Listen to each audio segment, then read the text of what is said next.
नमस्कार दोस्तों। आज हम सुनेंगे मालती जोशी की लिखी कहानी निर्वासित कर दी तुमने मेरी प्रीत। चलिए दोस्तों, कहानी शुरू करते हैं। रातों बड़े भैया का फोन आया था। रुंधे गले से उन्होंने बस इतना कहा था, सुमी, दिव्या नहीं रही। बस एक वाक्य और फोन चुप हो गया था। मैं भी निर्निमेष उसे देखते हुए काठ होकर रह गई थी। दिव्या नहीं रही। दिव्या जो जीवन का, सौंदर्य का, उल्लास का, उमंग का प्रतीक थी, वो नहीं रही। ये कैसे हो सकता है? सचमुच हरदम हंसती, खिलखिलाती, ठुमकती, मचलती दिव्या को मृत्यु के साथ जोड़कर देखना बड़ा कठिन लग रहा था। पर यह मजाक तो नहीं हो सकता। ऐसा क्रूर मजाक, और वो भी बड़े भैया, आखिर क्यों करेंगे? इस धक्के से उबरने में मुझे कोई आधा घंटा लग गया। जब मन थोड़ा स्वस्थ हुआ तो मैंने ही फोन लगाया। इस बार लाइन पर छाया थी। ठीक तो है, वही तो सबसे पास है। दौड़कर पहुंच गई होगी। वो भी बुरी तरह टूटी हुई थी। सुबकते हुए उसने जो कुछ बताया उसका सार ये था कि दिव्या ने अपनी लैब की 70वीं मंजिल से छलांग लगा दी थी। उसके प्राण पखेरु तत्क्षण उड़ गए थे। अभी पता लगाना मुश्किल है कि यह आत्महत्या है या मात्र दुर्घटना। हत्या की संभावना को भी एकदम नकारा नहीं जा सकता। ये तीनों ही संभावनाएं मेरे गले से नीचे नहीं उतर रही थीं। उसने तो अपनी पसंद से ये करियर चुना था और अपनी पसंद के जीवन साथी के साथ सपनों के देश में बसने चली गई थी। शादी को अभी मात्र 3 साल ही तो हुए हैं। इतनी जल्दी कोई इतना हताश कैसे हो सकता है? और उसकी हत्या भला कोई क्यों करेगा? क्या उस जैसी निश्चल सरल लड़की से भी किसी की दुश्मनी हो सकती है? और दुर्घटना का तो सवाल ही नहीं उठता। वो तो अपनी सहकर्मी से कहकर गई थी कि वो फ्रेश एयर लेने ऊपर जा रही है। फ्यूनल कब है, कहाँ है? मैंने दबी जबान से पूछ लिया। दिव्या जैसी लड़की के फ्यूनल की कल्पना तक सेहरा देती है, पर औपचारिकता है, पूछना ही पड़ा। फ्यूनरल तो बुआ वहीं हो गया, यहाँ लाने लायक स्थिति नहीं थी। चित्रा और अंकित गए हैं, मैं तो। और फिर वो चुप हो गई। समझ गई कि देवी जी फिर से उम्मीद से हैं। चित्रा की शादी में मिली थी, 2 कन्याएं हैं, तीसरे की आहट थी और अब ये चौथे की सूचना है। इस बार भी अगर बेटी हुई तो? उस मना स्थिति में भी मुझे छाया पर खीज हो आई। अच्छा, मैं कल रवाना हो रही हूँ। भैया भाभी का ख्याल रखना, मैंने कहा और फ़ोन रख दिया। फिर एक फ़ोन योगेश्वरी ट्रेवल्स को किया कि कल किसी भी गाड़ी में मेरा आगरा के लिए रिजर्वेशन करा दो। इस उम्र में अब धक्के खाते हुए जाने की हिम्मत नहीं होती। रात में ही मैंने सूटकेस जमा कर रख लिया। कल जिस भी गाड़ी में सीट होगी निकल जाऊंगी। सब समेट कर सोने गई तो 12:30 बज रहे थे, पर मेरी आंखों में नींद का नाम नहीं था।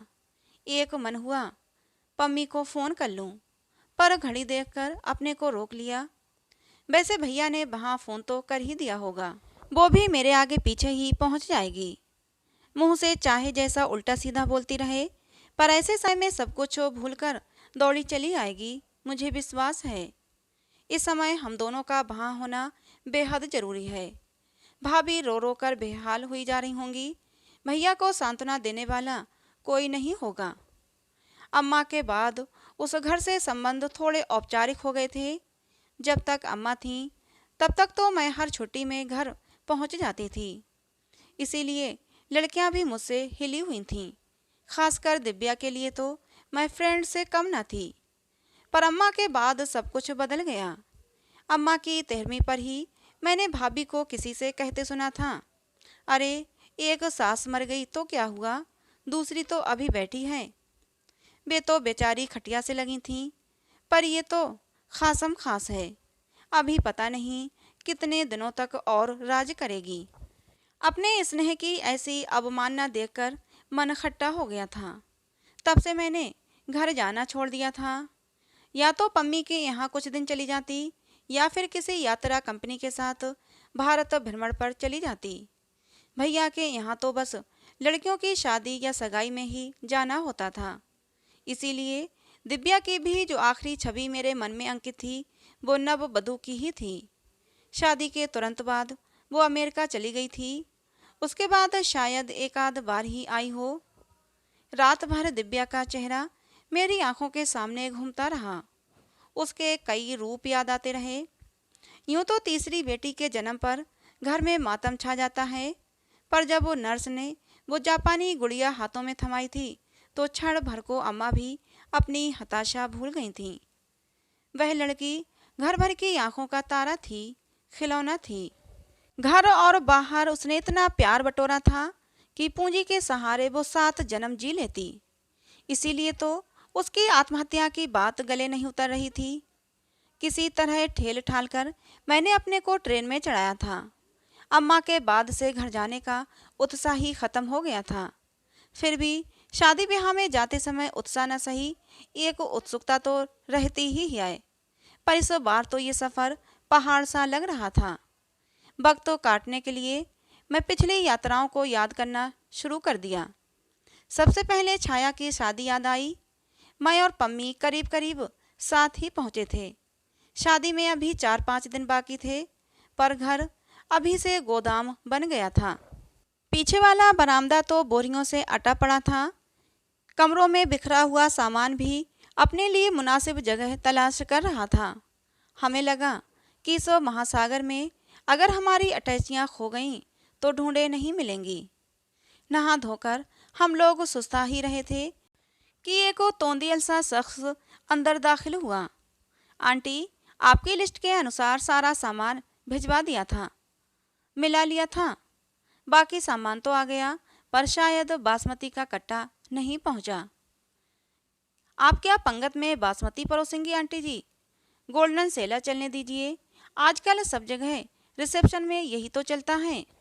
मुकुंद, पंगत में जो तुम्हारा जी चाहे बनवाना, मैं तो घर के लिए मंगवा रही थी। अब साल भर तीज त्योहार चलते रहेंगे, दामाद का समधियों का आना जाना लगा रहेगा। उन्हें क्या सेला चावल खिलाऊंगी? अभी ले आऊं या बाद में लाने से चलेगा? बाद में ले आना। अभी ले आते हो तो लगे हाथ साफ सूफ करके गोलियां डाल के रख देती। जी अच्छा, कहकर वो मुकुंद नामक प्राणी चला गया। तब मैंने पूछा, आजकल गोपाल दास के यहाँ से सामान नहीं आता क्या, या कि ये उन्हीं का आदमी है? अरे क्या बात करती हो, भाभी झल्लाई। ये तो इनका स्टूडेंट है, फाइनल में है, इंग्लिश में एमए कर रहा है। पम्मी चौंकी। मुझे तो यकीन ही नहीं आ रहा। मुझे तो लगा जैसे सीधे किराने की दुकान से उठकर चला आया हो। उसकी दुकान है, शहर का सबसे बड़ा किराना मर्चेंट है उसका। मुझसे बोला कि इस बार छाया दीदी की शादी का सामान हमारे यहाँ से लीजिए। हमने कहा ठीक है, हमें क्या, कहीं भी पैसे देने हैं, बहाना दिए यहाँ दे दिए। ये पैसे देंगी? पम्मी फुसफुसाई। मैंने बड़ी मुश्किल से चिकोटी काटकर उसे चुप किया। फिर विषय बदलने की गरज से भाभी से कहा, हमें होने वाले दामाद की फ़ोटो तो दिखाइए। हमने सुना है कि बेबी भैया के स्टूडेंट थे। हाँ, पिछले साल ही तो फाइनल किया है, गोल्ड मेडल मिला था। अच्छा, अब वो पीएचडी कर रहे हैं, मुरादाबाद में लेक्चरर हैं। भाभी फ़ोटो लेने भीतर चली गईं तो पम्मी ने कहा, कन्यादान के लिए गोल्ड मेडल की वरदक्षिणा, सौदा कोई बुरा नहीं रहा। क्यों दीदी, तुम थोड़ी देर चुप नहीं रह सकती? चुप कैसे रहूं दीदी, मुझे तो ये चिंता खाए जा रही है कि इस साल अगर इस मोटूमल की पोजीशन आ गई तो बेचारी चित्रा की जिंदगी तबाह हो जाएगी। पम्मी की बात पर हंसी भी आई और गुस्सा भी। अच्छा हुआ भाभी फ़ोटो लेकर प्रकट हो गईं, बात वहीं दब गई। हम लोग फ़ोटो का मुआयना कर रहे थे कि एक सुदर्शन सा नवयुवक एक मिस्त्री टाइप लड़के के साथ मंच पर अवतरित हुआ। आंटी जी, आप इलेक्ट्रिशियन के लिए कह रही थीं, ले आया हूँ। क्या क्या काम करवाना है बता दीजिए। सामान ले आए? कैसा सामान? एक तो बिजली की झालरें चाहिए, पूरे कंपाउंड में मकान में लगेंगी। 2 ठो बड़े पंखे चाहिए, एक बरामदे में लगेगा और एक छत पर। 2 ठो पंखे और 2 कूलर जनबासे में भी लगेंगे। हाँ, वहाँ एक रंगीन टीवी भी चाहिए। दूसरे दिन इतवार है, वे लोग महाभारत देखेंगे। और देखो, एक बड़ा सा फ्रिज 2 दिन पहले से ही यहाँ आ जाना चाहिए। हलवाई ने कहा है कि बंगाली मिठाई फ्रिज में ही रखी जाएगी। वो बेचारा लड़का मुंह बाए भाभी की फरमाइशें सुनता रहा, फिर धीरे से बोला, ये सब सामान कहाँ से आएगा? अब ये भी मैं बताऊंगी। अजीब आदमी हो, हाथ हिलाते चले आए। सामान नहीं होगा तो इस बिजली वाले का मैं क्या अचार डालूंगी? लड़का अपना सा मुंह लेकर बाहर चला गया, साथ में वो मिस्त्री भी। पम्मी एकदम पूछ बैठी, भाभी क्या ये भी स्टूडेंट है? हाँ, क्यों? तो इस साल इसे भी गोल्ड मेडल दिलवा दीजिए। क्यों? उस समय पता नहीं कहाँ से चित्रा कमरे में टपक पड़ी। पम्मी की उससे कभी नहीं बनी थी। इस बार भी पम्मी को अपमानित करते हुए कसैले स्वर में बोली, उसे तुम्हारी सिफारिश की जरूरत नहीं है छोटी बुआ, आलोक हमेशा से टॉपर रहा है।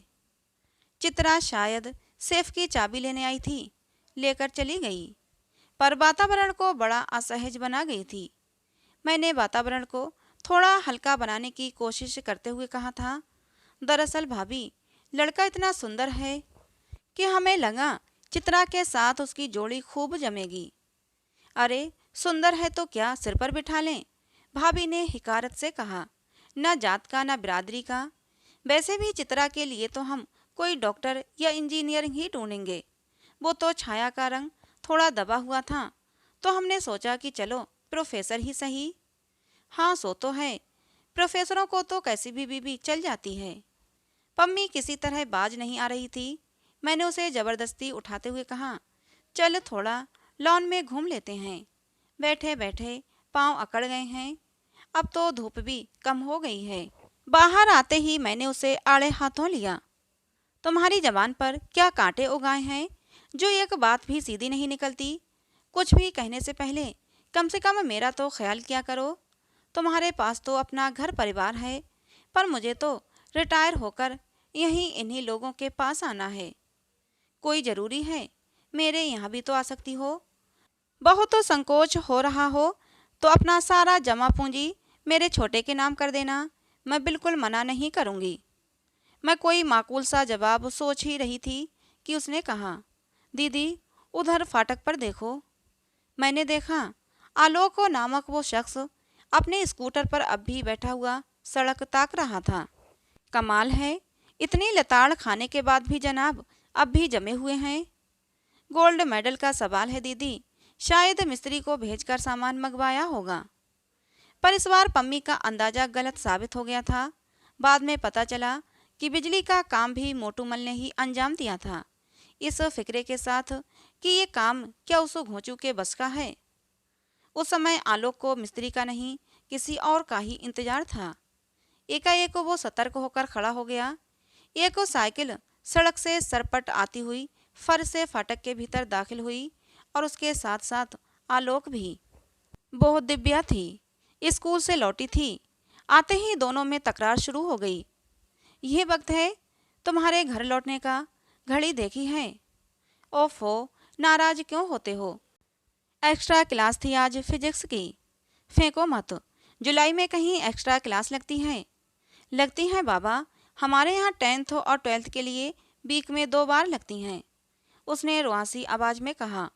और आप अभी जाना मत, मैं अभी तैयार होकर आई। कहाँ जाना है? उसने पूछा। मार्केट, और कहाँ? चूड़ियाँ लेनी हैं, मेकअप का सामान खरीदना है, टेलर के यहाँ से लहंगा उठाना है। तो जाओ जल्दी करो। जैसे ही वो मुड़ी, उसने हम लोगों को देखा।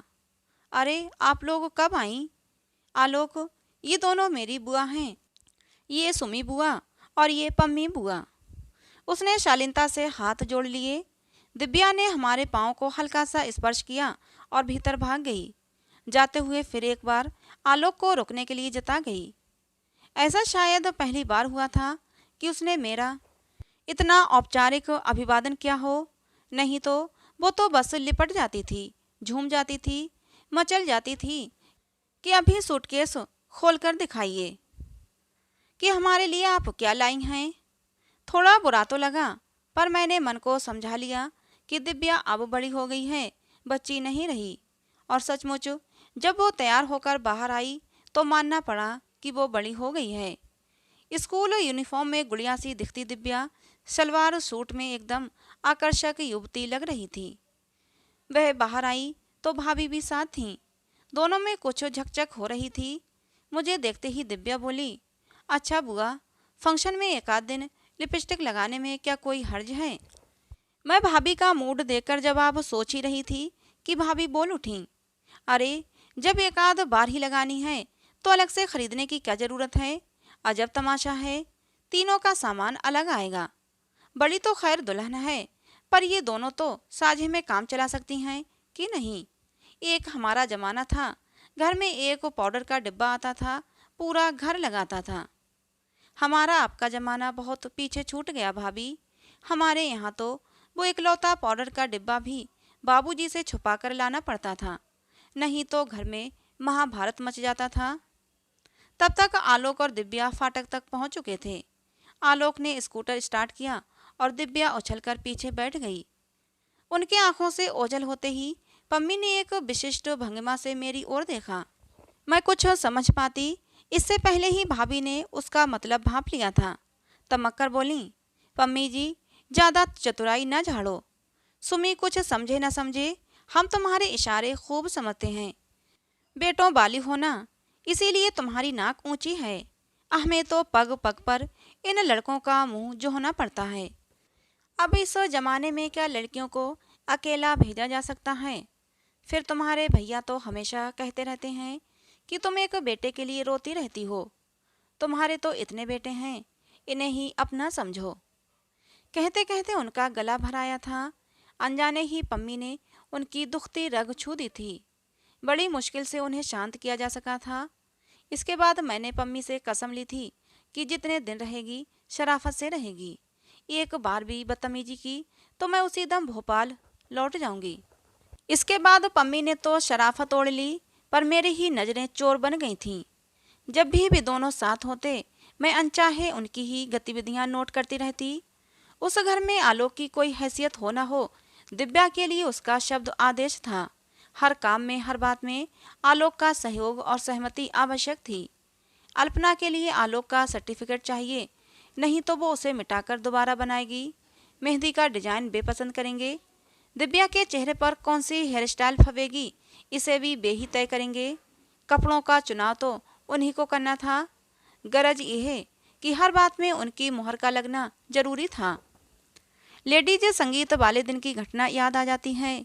उस दिन दिव्या ने खूब रंग जमाया था। मुझे तो पता ही नहीं था कि वो इतना अच्छा डांस कर लेती है। उस दिन बहुत सुंदर भी लग रही थी। किसी ने कहा था, दिव्या चुन्नी बेसो मोर पंखी है ना, शादी वाले दिन लम्हे वाला डांस, बागों में मोर नाचे, मजा आएगा। नहीं, एक गरज सी सुनाई दी थी। हम सब चौंक पड़े। तब तक हमें आलोक की उपस्थिति का एहसास ही नहीं था। हमें पता ही नहीं था कि बरामदे में बैठा वही कैसेट चला रहा था। शादी में कोई नहीं नाचेगा, उसने सख्त लहजे में कहा था। क्यों? दिव्या ने इतराकर पूछा। ये कोई फिल्मों का सेट है कि घर की लड़कियां नाचेंगी? पता है, ठेठ गांव की बारात है और गांव में नाचने वाली लड़कियों को अच्छी नज़र से नहीं देखा जाता। पर मेरे इतने महंगे सूट का क्या होगा? अपनी शादी पर पहन लेना, पर इस शादी में नाच बाच नहीं होगा, कह दिया। और सचमुच नाच नहीं हुआ, और ना ही दिव्या ने वो सूट पहना। पर उसने जो भी पहना था उसमें भी वो गजब ढा रही थी। देखने वालों की आंखें उस पर ही अटक जाती थीं। आलोक को ये भी सहन नहीं हुआ, डपट कर बोला, तुम्हें दौड़ दौड़ कर कोल्ड ड्रिंक्स सर्व करने की क्या ज़रूरत है? ये इतने सारे बैरे यहाँ किस लिए हैं? फिर मुझसे बोला, बुआ जी इसमें तो जरा भी अकल नहीं, जरा आप ही इसे समझाइए। और इन उजड़ गवारों को तो देखिए, कैसे आंखें फाड़ फाड़ कर घूर रहे हैं, जैसे लड़की पहली बार देख रहे हों। मेरा तो बस चले तो किसी को उनके सामने ही न पड़ने दूं। और सचमुच उसने ऐसा ही किया। दिव्या को बुरा तो लगा होगा, पर वो आलोक की अवज्ञा नहीं कर सकी। ये उम्र ऐसी ही होती है, हम जिसे चाहते हैं उसकी हर बात सिर माथे लेते हैं।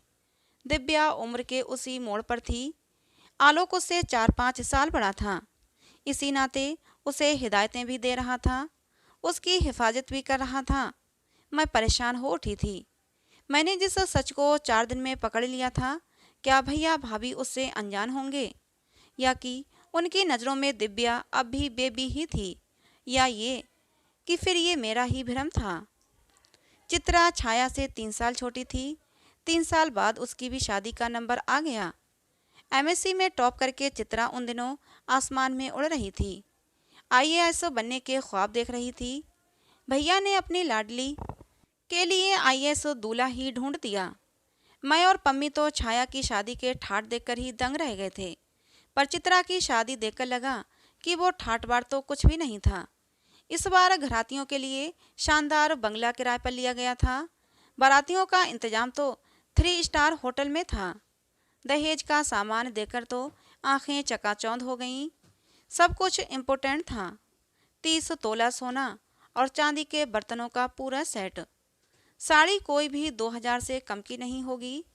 पिछली बार की तरह इस बार भी हम विस्मय विमुग्ध थे। क्या सचमुच भैया की इतनी हैसियत है? लेकिन इस शाही सरंजाम के बावजूद बारातियों के मिजाज नहीं मिल रहे थे। बार बार शिकायतें आ रही थीं। रूम सर्विस ठीक नहीं है, एसी काम नहीं कर रहा, कमरों में कलर टीवी नहीं है, फ़ोन पर एसटीडी सुविधा नहीं है। भैया बार बार फ़ोन पर गिड़गिड़ाए जा रहे थे। सर, मैंने तो इस शहर का सबसे पॉश होटल आपके लिए बुक कराया है, इससे अधिक मैं क्या कर सकता हूँ? अपने धीर गंभीर विद्वान और रौब-दौब वाले भाई को इस तरह गिड़गिड़ाते देखना बड़ा बुरा लगा था। उधर होटल वाले बारातियों की बदतमीजियों की शिकायत की जा रहे थे। भैया अजीब पसोपेश में थे। उन लोगों की बदतमीजी का प्रमाण तो द्वारा 4 के समय ही मिल गया। नाचते नाचते 3 घंटे तो उन लोगों ने रास्ते में ही लगा दिए।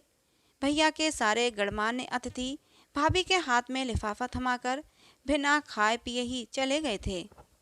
अपनी बेटी के लिए भैया ने हीरे जैसा दामाद ढूंढा था, पर उसका प्रदर्शन करने की तमन्ना अधूरी ही रह गई थी। बाद में लगा कि अच्छा ही हुआ जो सब लोग जल्दी चले गए। बाद का नज़ारा जरा भी देखने लायक नहीं था।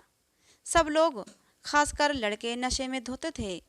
वे लोग अश्लील गाने गा रहे थे, भद्दी फब्दियाँ कस रहे थे। वे लोग कोल्ड ड्रिंक से होली खेल रहे थे, गिलासों को फुटबॉल की तरह लुढ़का रहे थे। 1-2 वेटरों के साथ तो झूमा झटकी भी हो गई। सजे संवरे पंडाल का उन्होंने पल भर में नक्शा बदल दिया था। क्वार्टर के साथ बदसलूकी की तो वो जाने की धमकी देने लगा। अब भैया कभी उसके हाथ जोड़ रहे थे तो कभी उन लड़कों के। मेरा तो खून खौल उठा था। बड़ी मुश्किल से अपने ऊपर जब्त किए रही, ऐसा ना हो कि अपनी वजह से रंग में भंग हो जाए। उधर भाभी बार बार आंसू पोंछते हुए अपने भाग्य को कोस रही थीं। काश एक बेटा होता तो आज बाप के साथ खड़ा तो होता। वहाँ जो एक सुपुत्र थे, यानी कि सन इन लॉ प्रो जितेंद्र, बड़े ही निर्लिप्त भाव से सारा तमाशा देख रहे थे। मौका पाते ही उन्होंने हंसते हुए कहा, बुआ जी देख रही हैं ना, अब इन्हें पता चलेगा कि बारातियों के नखरे क्या होते हैं। हमारा तो गवाई गांव का परिवार था, उसे धर्मशाला में टिका दिया था। 5 मिठाइयों वाली पंगत दे दी, छुट्टी पा गए। हमारा तो खैर कोई सवाल ही नहीं था, हम तो लिहाज में ही मारे गए। पापा जी को अब आनंद आ रहा होगा। पापा जी की फजीहत का सबसे ज़्यादा आनंद तो खुद जितेंद्र ही उठा रहे थे। सब कुछ देखकर उन्हें बड़ा असुरी संतोष मिल रहा था। मुझे तो छाया पर तरस आ रहा था। दीन दुनिया से बेखबर, बस अपनी छुटकी में ही मगन थी। एक गोद में, एक पेट में। बच्चों ने उसे हलकान कर रखा था। दूसरों की ओर ध्यान देने का उसे अवकाश ही नहीं था। सबसे ज़्यादा ताव तो मुझे चित्रा पर आ रहा था। महंगा ब्राइडल मेकअप करवाकर ऐसे तनी बैठी थी मानो विश्व सुंदरी का खिताब जीत लिया हो। लड़के पापा का अपमान कर रहे थे, मखौल उड़ा रहे थे, बेजा फरमाइशें कर रहे थे, और उसे जैसे किसी चीज़ से सरोकार ही नहीं था। स्टेज पर बैठी मंद मंद मुस्कुरा रही थी, अपने नए नवेले पति से बतिया रही थी। यह लड़की है या बर्फ़ का गोला, ये देख देख कर तो मेरा खून ही खौल रहा है। लेकिन इसको तो कोई परवाह ही नहीं है। दीदी, खून खून में फ़र्क होता है, पम्मी ने गंभीरता से कहा। हमारा तुम्हारा खून खौलता है क्योंकि ये पसीने की कमाई से बना है। यहाँ का हाल तो तुम जानती ही हो। पम्मी बात कड़वी करती है पर सच कहती है। सचमुच हम लोग तो ये सब कुछ बर्दाश्त ही नहीं कर पाते। मुझे 22 साल पुरानी घटना याद हो आई। बारातियों के वही परंपरागत तेवर थे। वधू पक्ष उसी तरह क्षमा याचना की मुद्रा में खड़ा था। मानो मनुहार हो रही थी। पता नहीं किससे क्या बदसलूकी हो गई थी कि बाराती नाराज हो गए थे। दूल्हे की घोड़ी दरवाजे पर ही रोक दी गई थी। छज्जा मेरी सहेलियों से पट गया था। सब दूल्हे को देखने के लिए बेकरार थीं और दूल्हा था कि दूर सड़क पर ही खड़ा हो गया था।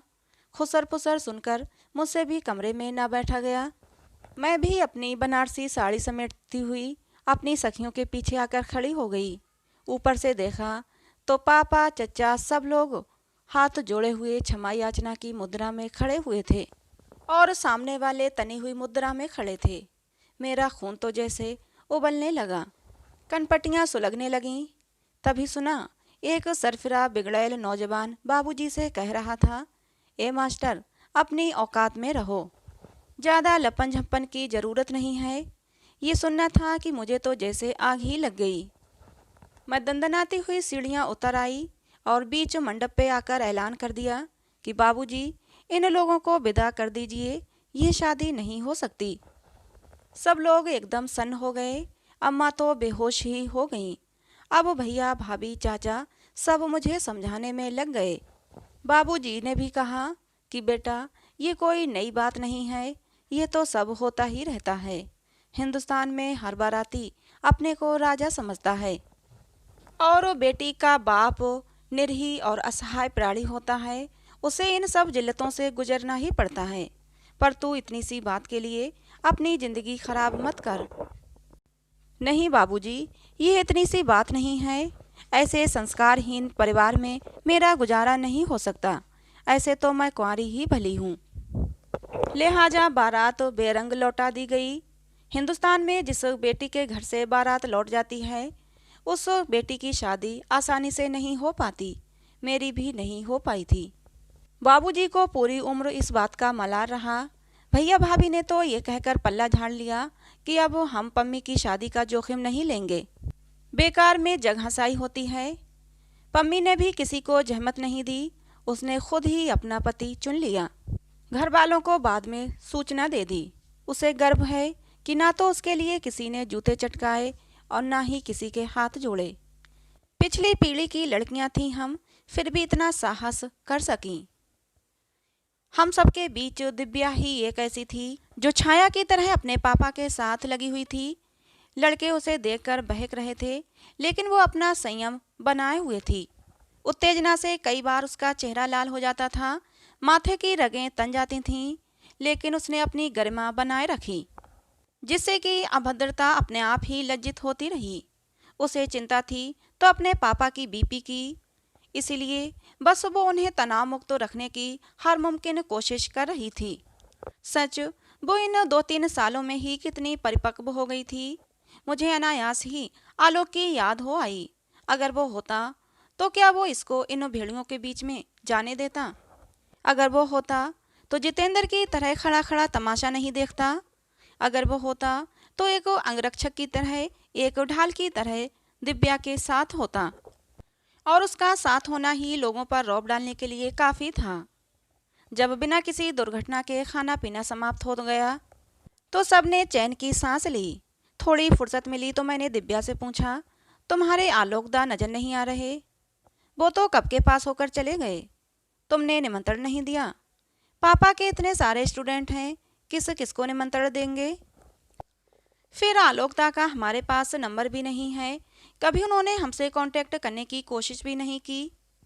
मैंने पैनी नज़रों से दिव्या का चेहरा पढ़ने की कोशिश की, कुछ ढूंढने की कोशिश की, पर मुझे वहाँ कुछ भी नहीं मिला। क्या बचपन के साथ बचपन का प्यार भी हवा हो गया, या फिर ऐसा कुछ था ही नहीं? जब दिव्या वहाँ से उठकर चली गई तो छाया ने अपनी छुटकी को थपकाते हुए कहा, एक बात कहूँ बुआ, किसी से कहोगी तो नहीं? पम्मी बुआ से तो बिल्कुल भी नहीं। हाँ बताओ, किसी से नहीं कहूँगी। छाया बोली, अगर चाहते तो आलोक को भी बुला सकते थे, पते की तो कोई समस्या ही नहीं थी, पर जानबूझकर नहीं बुलाया। क्यों? अरे ये लड़के होते ही ऐसे हैं। बड़ा भाई समझकर दिव्या उससे थोड़ा हंस बोल लेती थी, लेकिन वो जनाब ना जाने क्या समझे, उंगली पकड़कर पहुंचा ही पकड़ लिया। जाते हुए दिव्या का हाथ पापा से मांग बैठे। अच्छा फिर? मैंने पूछा। फिर क्या, मम्मी ने ऐसा फटकारा कि बच्चों जिंदगी भर याद रखेंगे। अच्छा, और दिव्या? दिव्या को तो हमने खबर ही नहीं लगने दी, बेचारी पढ़ाई में सर से पांव तक डूबी हुई है, उसका तो पूरा करियर ही चौपट हो जाता। अच्छा हुआ जो आलोक का नया पता मैंने दिव्या को नहीं बताया। एक बार केमिस्ट्री का प्रैक्टिकल देने मैं एक कस्बे में गई थी। आजकल तो हर जगह कॉलेज खुल गए हैं। छोटा सा कस्बा था, कॉलेज की छोटी सी इमारत थी। जैसे ही अंदर दाखिल हुई, एक गोरे चिट्टे नौजवान ने आकर मुझे प्रणाम किया। बोला, बुआ जी पहचाना आपने? हाँ, तुम आलोक हो ना? जी बुआ जी। तुम यहाँ क्या कर रहे हो? हिस्ट्री की पढ़ाई कर रहा हूँ। सोचा अंग्रेजी में तो गोल्ड मेडल मिला नहीं, हिस्ट्री में ही ट्राई कर लूँ। वैसे आईएएस की तैयारी कर रहा हूँ, लोग कहते हैं कि उसमें हिस्ट्री बहुत काम आती है, बस इसीलिए। अरे तो उसके लिए शहर में जाकर कोचिंग लो ना, यहाँ क्यों पड़े हुए हो? यहाँ पर एक पार्ट टाइम जॉब करता हूँ, थोड़े पैसे इकट्ठे हो जाएं फिर सोचता हूँ कि दिल्ली जाकर कोचिंग करूँ। मुझे उसकी आर्थिक स्थिति के बारे में ज़्यादा कुछ पता नहीं था, इसलिए ज़्यादा कुछ कुरेदा नहीं। वो बोला, अच्छा वापसी कब तक है, यहाँ कब तक रुकोगे? मैंने कहा, बस तो आज भर के लिए हूँ, रात को जाना है। अच्छा तो फिर ठीक है, शाम को आऊँगा, कुछ देर मेरे कमरे पर आराम करना, शहर भी घुमा दूंगा, फिर आराम से ट्रेन पर भी बिठा दूंगा। उसे देखकर मुझे इतनी खुशी हो रही थी कि मुझे खुद अपने ऊपर आश्चर्य हो रहा था। सच है, अनजान शहर में अगर कोई जाना पहचाना चेहरा मिल जाए तो वाकई बहुत खुशी होती है। उसने मेरा बहुत आदर सत्कार किया, स्कूटी पर बिठाकर अपने कमरे पर ले गया। चाय नाश्ते का इंतजाम वहाँ पहले से ही था। चाय पीने के बाद फ्रेश होकर मैंने बातों का सिलसिला जारी रखते हुए कहा, दिव्या का मेडिकल में हो गया है। अच्छा, कहाँ? जबलपुर में। अच्छा, अरे उसका तो दूसरा साल चल रहा है और तुम्हें पता ही नहीं। तुम तो उसके गुरुजी हुआ करते थे ना? अरे काहे का गुरुजी, वो तो बस बेगार ढूंढ रहा था, बस वही मिल गई थी। आंटी जी तो हर किसी से काम लेने में माहिर हैं।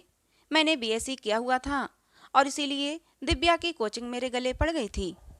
यह बात तो तुमने बिल्कुल ठीक कही, हमारी भाभी इस काम में उस्ताद हैं। घर में 3-3 लड़कियां हैं, फिर भी घर में लड़कों का जमघट लगा रहता है। पता नहीं भैया को ये सब कुछ कैसे अच्छा लगता है।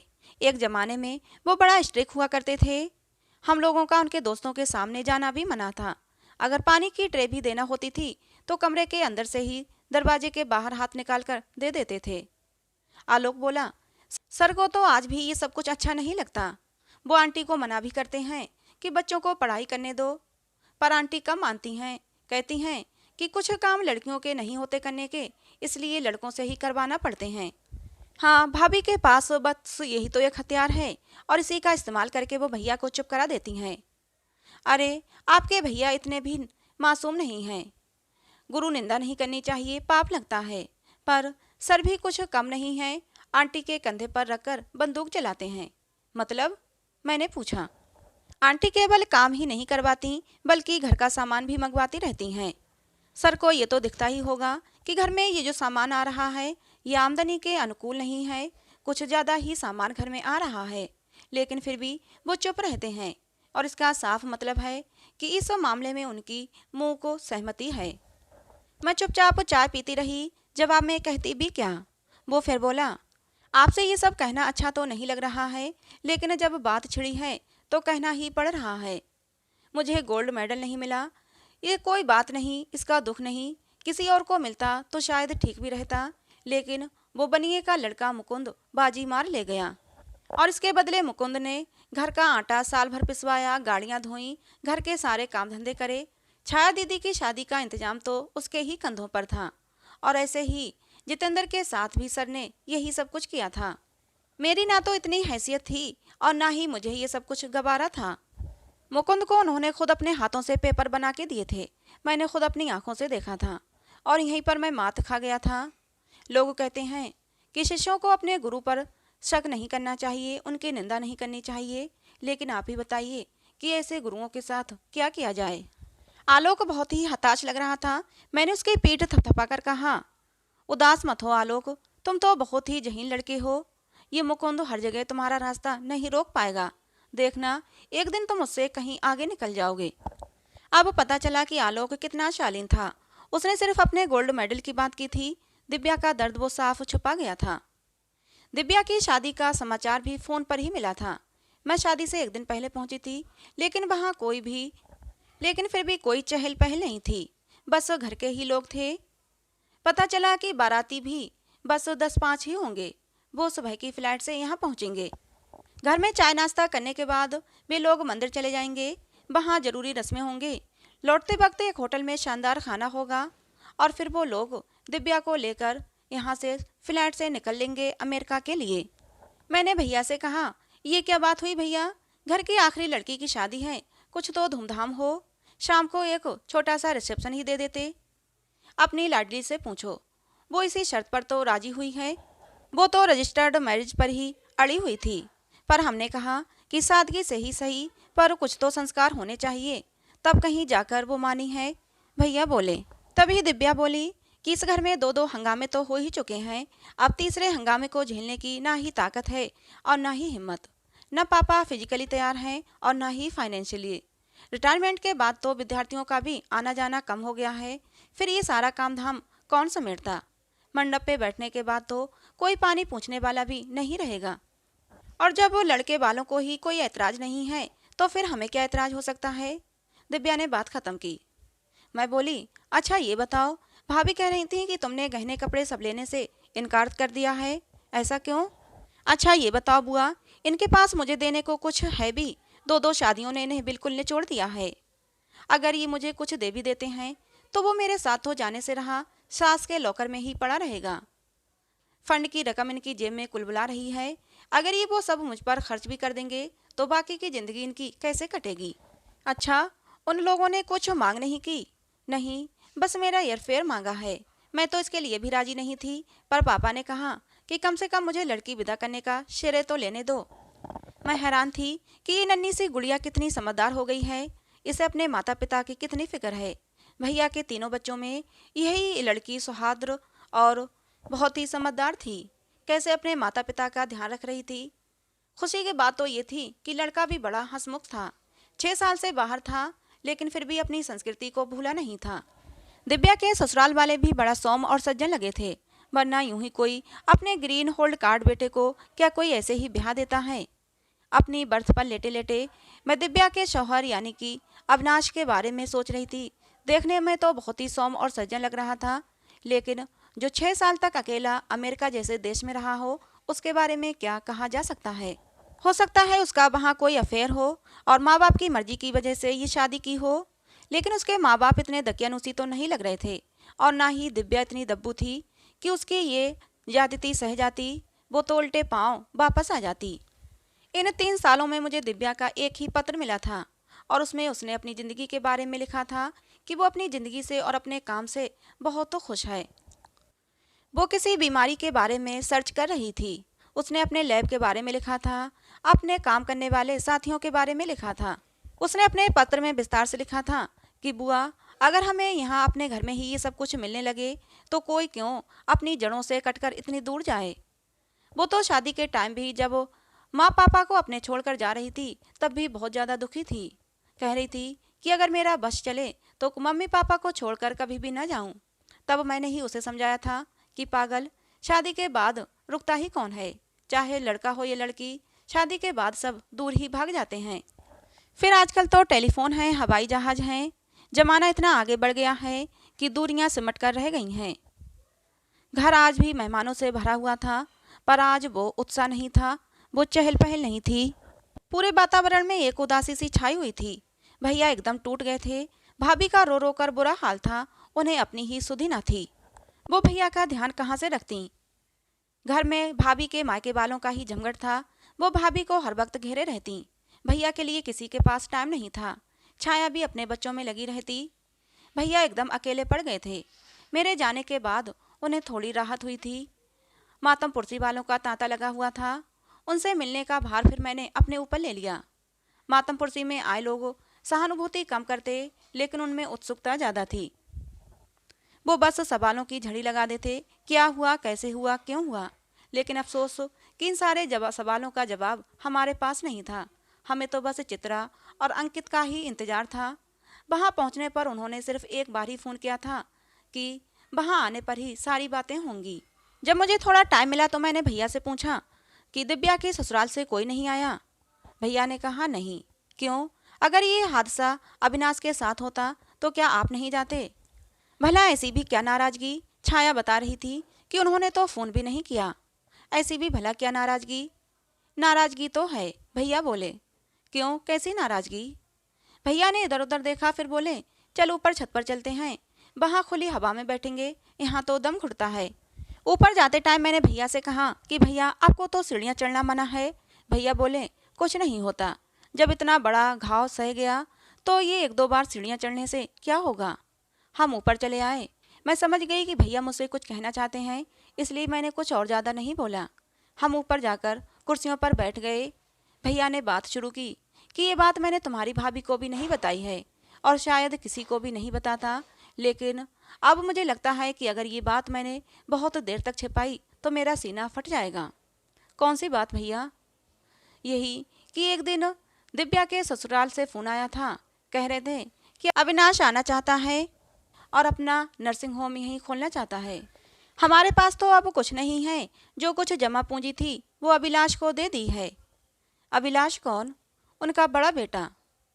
फिर आपने क्या कहा? मैंने कहा कि जो कुछ मुझसे मदद हो सकेगी वो मैं करूँगा। मेरे पास कोई इतनी बड़ी रकम तो नहीं है कि नर्सिंग होम खोला जा सके। मैं दो दो तीन तीन बेटियों की शादी कर चुका हूँ। फिर वो क्या बोले? कहने लगे कि हमने तो शादी में आपसे एक पैसा भी खर्च नहीं करवाया था और ना ही आपने हमें कुछ दिया था। मैंने उनसे कहा कि आपका बड़पन था जो आपने सादगी से सब कुछ किया, लेकिन अभी मेरे पास इतनी जमा पूंजी नहीं है। फिर कहने लगे कि आपके पास इतना बड़ा घर तो है, इसे बेच दीजिए, आप दो ही तो प्राणी हैं, इतने बड़े घर में रहकर क्या करेंगे? 2 कमरों का मकान किराए पर ले लें, आसानी रहेगी, मेंटेन करने में भी आसानी। अच्छा, फिर आपने क्या कहा? मैंने कहा कि देखिए, ये हमारा पुश्तैनी मकान है, इस मकान पर मेरी बेटियों का और मेरी बहनों का भी हक है। भैया के ये बात मुँह से सुनकर मुझे थोड़ी खुशी हुई कि चलो इस मकान में हमारा भी कुछ है। मैंने अपने उसी खुशी के आवेग में कहा कि भैया, किसी का तो मुझे पता नहीं, पर मैंने अपना हिस्सा आपको दिया। भैया सूखी हंसी हंसकर बोले कि अब इसकी कोई ज़रूरत नहीं है, तुम्हारी ओर से तो मैं पहले भी निश्चिंत था, लेकिन और लोग तो अपना हिस्सा नहीं छोड़ देंगे, उन्हें तो कुछ ना कुछ देना ही पड़ेगा, और सबको कुछ ना कुछ देने के बाद या तो हमारे सर पर छत बचती है या फिर नर्सिंग होम ही खड़ा हो पाता। जब मैंने उन लोगों को ये बात बताई तो कहने लगे कि देखिए, अविनाश हमारा बेटा है, उसके लिए हम कुछ भी करेंगे, चाहे मुझे अपनी पत्नी के गहने ही क्यों ना बेचने पड़े। लेकिन ये बात मैंने आपके कानों में इसलिए डाली थी कि वो आपका भी कुछ लगता है। वहाँ लोगों को रिटायर करके घर भेजा जा रहा है, इसलिए अविनाश इनसिक्योर फील कर रहा है। मैंने उसे आश्वस्त करने के लिए कहा कि टेंशन न लो, हम कुछ ना कुछ कर देंगे। वैसे वो आपका भी कुछ लगता है, आपको भी कुछ ना कुछ करना चाहिए। वैसे तो घर में भी एक नर्सिंग होम है, लेकिन वहाँ वो काम नहीं कर सकेगा। फिर उन्होंने एक और सुझाव मुझे दिया कि आप ऐसा क्यों नहीं करते कि आप ऊपर शिफ्ट हो जाएं और नीचे का हिस्सा बच्चों के लिए छोड़ दें, वो उसे अपनी मर्जी से डेवलप कर लेंगे। भैया की बात सुनकर मैं बोली कि भैया, मुझे तो उनकी ये सारी चाल लगती है। वो धीरे धीरे अपनी बात पर आते चले जा रहे थे, शायद ये उनकी पहले से प्लानिंग थी। भैया बोले, हाँ मुझे भी लगता है। फिर मैं बोली कि आपने दिव्या से बात नहीं की? हाँ की थी, वो तो जैसे सुनकर आसमान से ही गिर पड़ी, उसे तो कुछ पता ही नहीं था, उसकी दुनिया तो लैब में ही सिमट कर रह गई थी। उसने मुझसे कहा कि पापा आप टेंशन न लें, मैं 2 दिन बाद आपको फ़ोन करती हूँ। अच्छा, फिर किया फ़ोन? हाँ किया था, पूरे 6 दिन बाद। कहने लगी कि पापा, एक गलत इंजेक्शन की वजह से अविनाश के एक मरीज की मौत हो गई है, उस पर केस चल रहा है, उसे अपना लाइसेंस छिन जाने का डर है और वो जल्द से जल्द भारत लौटना चाहता है। इतनी बड़ी बात हो गई और दिव्या को पता नहीं? हाँ भैया बोले, दिव्या को कुछ नहीं पता था, उसका पति उसे कुछ नहीं बताता था। जब दिव्या को पता लगा तो जब उसने अविनाश से बात की तो वो उस पर बिगड़ गया कि तुम मेरी जासूसी करते हो। कुछ दिनों बाद समधी जी का फोन आया कि ये हमारी आपस की बात थी, आपने ये बात बच्चों तक क्यों जाने दी। अब अविनाश हम पर बिगड़ रहा है कि आपने मेरे ससुर के सामने हाथ फैलाकर मेरी इंसल्ट की है। दिव्या ने भी फोन करके कह दिया था कि पापा आप फोन मत करना, मैं ही कर लिया करूंगी।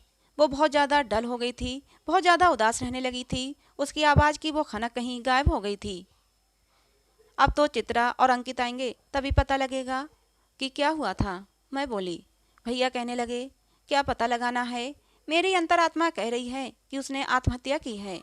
उस जैसी खुददार लड़की को जिल्लत की जिंदगी जीना गवारा नहीं थी, इसलिए उसने मरना पसंद किया। काश वो यहीं लौट आती। दिन बीतते जाते थे, मातमपुरसी वाले लोग आते रहते थे। फिर धीरे धीरे मातमपुरसी की लाइन छटती चली गई। हमें भी थोड़ा सुकून हुआ। एक ही तरह के सवालों के जवाब देते देते हम परेशान हो गए थे। एक दिन आलोक आया तो हॉल एकदम खाली था। मुझे उसे देखकर बिल्कुल भी आश्चर्य नहीं हुआ, क्योंकि मुझे पता था जैसे ही उसे पता चलेगा वो दौड़ा चला आएगा। लेकिन ये सिर्फ संयोग था। कहने लगा कि बहन की शादी के लिए आया था, पता लगा तो यहाँ दौड़ा चला आया। मैंने उसको पूछा, क्या पत्नी भी साथ आई है? मैं जानना चाहती थी कि अभी तक वो कुंवारा है या शादी कर ली है। कहने लगा कि वो मांगलिक कार्यों में लगी हुई है, तो माँ उसे मातमपुरसी में आने की इजाज़त नहीं देती, इसलिए नहीं लाया। अगली बार आरती को साथ लेकर जरूर आऊँगा। मुझे भैया का व्यवहार कुछ अटपटा लगा। वो आलोक को देखकर भी अनदेखा कर रहे थे। अब भला ऐसी भी क्या नाराजगी? एक इंसान शादी का घर छोड़कर आपके घर मातमपुरसी करने आया है और आप उससे बात भी ना करें। मैं ही सारा टाइम आलोक के साथ बातें करती रही। उसे दरवाजे पर भी छोड़ने आई। दरवाजे पर मैंने आलोक से कहा कि भैया के बर्ताव का बुरा मत मानना, अभी वो बहुत ज़्यादा सदमे में हैं। वो कुछ देर तक मुझे देखता रहा, फिर तरल भाव में बोला, बुआ जी आपका तो इतना बड़ा परिवार है, क्या कोई भी ऐसा नहीं था जिससे दिव्या अपने मन की बात कर सकती? वो तो ऐसे ही चुपचाप चली गई। इतना कहते ही उसकी आंखें छलछला आईं।